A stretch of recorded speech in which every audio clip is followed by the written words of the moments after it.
now on Patreon.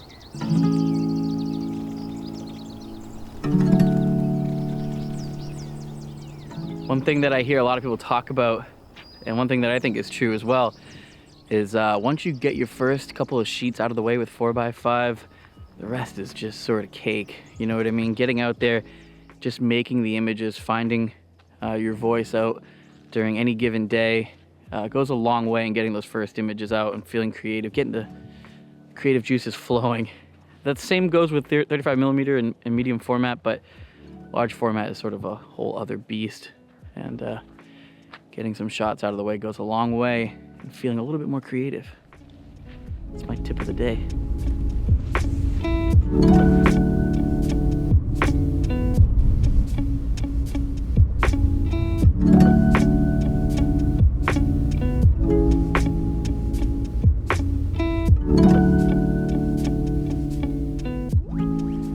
We are out here in South Hadley, one of my favorite places on the planet. Just absolutely gorgeous morning, really cold. Good to see old Betsy up on the hill there. Now she's moved a little bit further along. And yeah, just trying to capture some early morning photos on the Intrepid 4x5. Some of that Cat Labs X80 that I've been loving lately. It's gonna be a beautiful day, ladies and gentlemen. A lot of frost out too.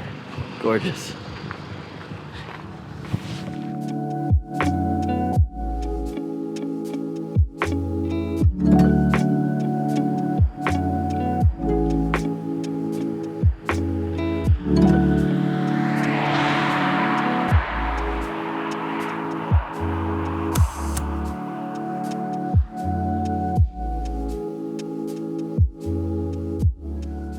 Already this morning I've had so many interesting compositions. I brought 8 sheets of film. I've shot 6 of them already. One of which, actually 2 of the shots that I took today, I've already taken before. And just trying to like find new ideas and old compositions and trying to find something new and interesting out of them. But really just having a lot of fun shooting some inexpensive black and white film and trying to just find ideas. That's really what today is pretty much about, is just finding ideas and trying to capitalize on something new and interesting and see if there's anything there. Just finding some room to play, you know?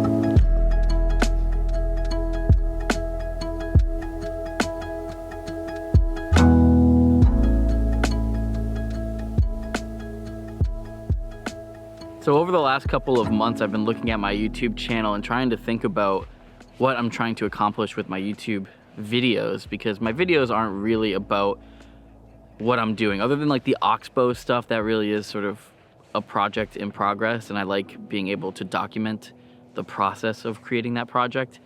But a lot of other stuff is just sort of like camera reviews, film reviews, and stuff like that. So I'm trying to make shorter videos, and I'm gonna try to put these out maybe on a weekly basis rather than bi-weekly, just to get more content out there, and not really worry about polishing all of these things and worrying too much about how they look and worrying too much about algorithms or how my videos are being viewed.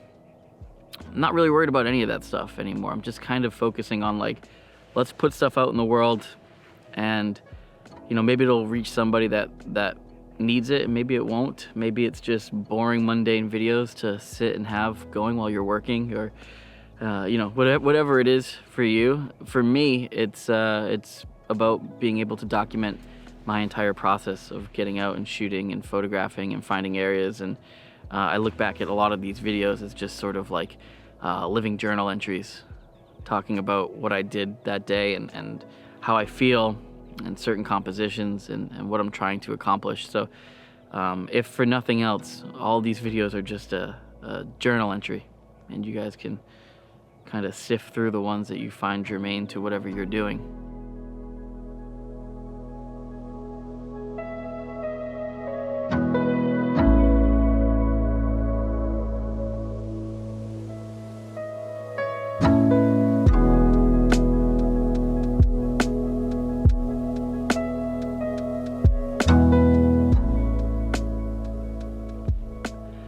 Hair's caught my tripod. So we're out here in the farmlands, and we're gonna be shooting some of the some 4x5 sheets, some Cat Labs X82, and I like to shoot this film underexposed at 400 and then pushing my development. I talk about it a little bit in my review, and I think 400 is pretty much the perfect ISO to shoot this at. 800 gives you a lot more contrast. Shooting it around box speed at ISO 100 gives you very little contrast, very flat images, I feel like, and typically with black and whites, I don't like fairly flat, even gray tones. I like everything to kind of have a nice range in terms of tonality. So pushing this film 2 stops really gives it a good punch, and that's what I prefer to do with it.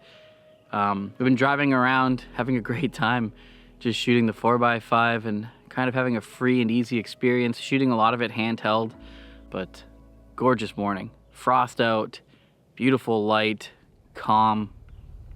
You can't beat it. Absolutely can't beat it.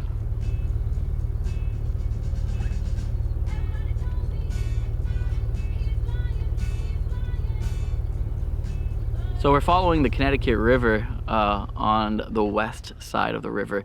Crossed it over because this area is a little bit more interesting to me. There's a little bit more forgotten things on this side. On the other side of the river, there's farmlands that are being used, houses that are a little bit more modernized. Out here on this side of the river, it's like everything is slightly forgotten and a little bit more kind of, I don't know, just a little bit more kind of grungy, if I can say that. I don't mean that in a negative way, but this is the kind of stuff that I like to photograph. The areas that are not the things that people would classically refer to as beautiful, but trying to make something otherwise ugly kind of pretty. And that's what I like to do. I try not to make pretty images, but I do tend to find some of my favorite images are the pretty ones. That does sound kind of like I'm tooting my own horn a little bit, that I make pretty images. I don't. I show you the pretty images on Instagram, and I'll show you the sort of nitty-gritty ones on here. Okay, it's too cold. I'm going back in the car.